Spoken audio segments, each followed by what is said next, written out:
সামনেই চিরা দই মহোৎসব, তাই আজকে আপনাদেরকে দেখাবো এই চিরা দই বানানোর পদ্ধতি। হরে কৃষ্ণ, আমি দামোদর চৈতন্য দাস আপনাদেরকে একটি নতুন রেসিপির ব্লগে স্বাগত। আজকে আপনাদেরকে পানিহাটি দণ্ড মহোৎসবের চিরা দই দেখাবো। এই চিরা দই নিতাই গৌরের খুব প্রিয়। আজকে আপনাদেরকে দেখাবো শ্রী চৈতন্য চরিতামৃতে এই চিরা দই বানানোর যে অথেন্টিক রেসিপি রয়েছে সেটা। চিরা দধি দুগ্ধ সন্দেশ আর চিনি কলা সব আনি প্রভু আগে, চৌদিকে ধরিলাম বড় বড় মৃৎকুণ্ঠিকা আনাইল পাঁচ সাথে, এক বিপ্র প্রভু লাগি চিরা ভিজায় তাতে, এক ঠাই তপ্ত দুগ্ধে চিরা ভিজাইয়া অর্ধেক ছানিল দধি চিনি কলা দিয়া, আর অর্ধেক ঘনাবর্ত দুগ্ধেতে ছানিল চাপা কলা চিনি ঘৃত কর্পূর তাতে দিল, দুই দুই মৃৎকুণ্ঠিকা সবার আগে দিল, একে দুগ্ধ চিরা আর দধি চিরা কইল।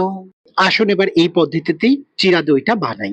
প্রথমে কিছু আম নিয়েছি, আমগুলোকে ভালো করে ছাড়িয়ে হাত দিয়ে চটকেও নিতে পারেন। আমি এখানে মিক্সার গ্রাইন্ডারের মধ্যে দিয়ে দিচ্ছি, একদম সুন্দর ফাইন পেস্ট হয়ে গেছে। 250 গ্রাম চিড়ে নিয়েছি, সেই চিড়েটাকে দুভাগে ভাগ করে নিয়েছি। একটা ভাগ এরকম জলে ভিজিয়ে নিয়েছি, আর একটা ভাগ দুধে ভিজিয়ে একটা মিক্সিং বোলের মধ্যে ঢেলে দেব। তারপরে এই দুধে ভেজানো চিড়ের মধ্যে একে একে দিয়ে দেব দুটো কলা পিস পিস করে কেটে।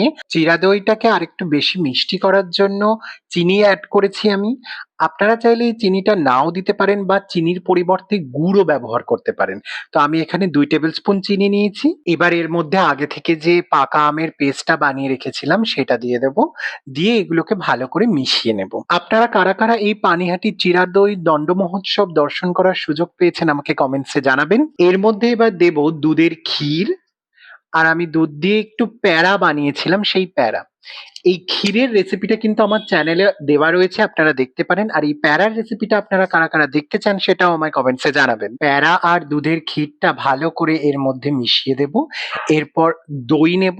দইটাকে প্রথমে হাঁড়ির মধ্যে একটু ভালো করে ফেটিয়ে নিতে হবে।